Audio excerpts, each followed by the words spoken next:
Welcome to Medical Student. Today we're going to talk about the experimental studies in epidemiology. Like in previous video, we have discussed the observational study.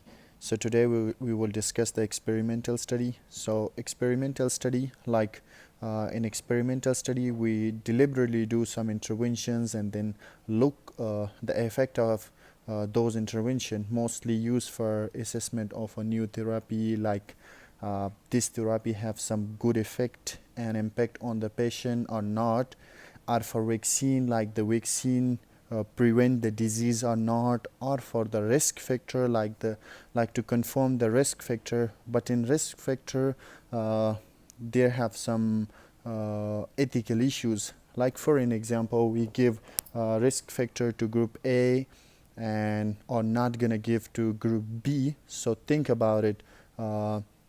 It's a kind of ethical issue. Like we know it is a risk factor, then why we give? So that study we are doing an experimental study.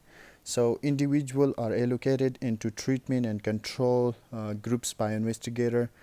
If properly done, experimental study can produce high quality data. They are gold standard study design. Experimental study mostly for assessment of a therapy, vaccine or risk factor, as I told you before. So what we do, we identify in cases of the disease, like we identify the patient, then we take consent and we make them agree. If they are agree to take a part of this study, so then we do the experimental study. So if eligible are included in the study after informed consent. So then what we do, we arrange the random group, like study group and control group. So to study group is deliberately exposed to the therapy, vaccine or suspected risk factor, while the other is not. Like in a study group, we give the vaccine, we give the risk factor, we give some drug, and to the control group we don't give anything. Like both are the patient, both are the case of disease, but in one, like the study group, we give some drugs, we give some vaccines, we give some risk factor, and the other group, which is called control group, we don't give anything. So then what we do, we follow the both group for a regular interval for a particular time period. We just follow them, and then what we do, we look for the cure rate or incident of a therapy, okay, and both group, and compare with the both group, like the study group with the control group. If the cure rate is high in the study group compared with the control group, so then what we suspect the new therapy is succeeded, and the new therapy is much more better than the previous therapy. But if the incident rate is more in study group compared to the control group, then what we have to suspect, we suspect like this therapy is not that much effective than previous therapy. So experimental study can be therapeutical trial conducted on patient and to determine the effect of treatment on disease. So it is actually on patients, because we have to look the effect of treatment on disease. Then the second is preventive trial, like to conduct it on healthy people to determine the effect of prevention on risk. So actually we do this preventive trial on healthy individual to look either this healthy individual is preventing from the disease or not.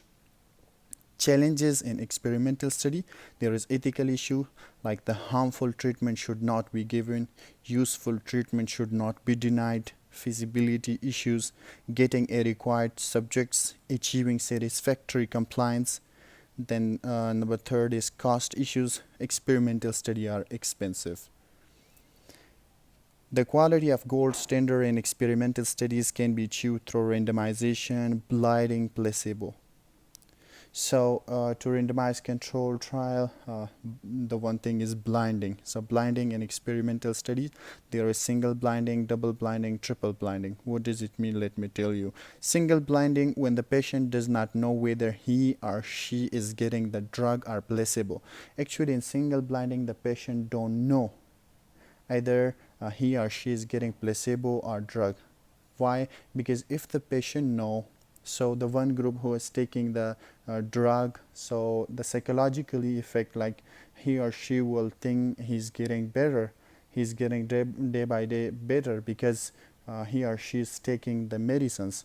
But the other group which are receiving the placebo, so psychologically affect, and he or she might be disappointed, like they are getting the placebo, so they might think like they are not getting better. So for that reason we exclude this wrong idea, so we do the single blinding. So study subjects don't know to which group they belong. Then double blinding. In double blinding, the doctor also don't know and the patient also don't know, like the both don't know about this. Why? Because if the doctor knows, so the doctor might take less care of those who are taking the drug and who are not taking the placebo, so the doctor might more concentrate on those. So third is triple blinding. In triple blinding, actually the data collector also don't know, the doctor also don't know, and the patient also don't know. So it is called triple blinding. Then field study. So field study is for preventive agent, guys. So mainly for vaccine or preventive agent.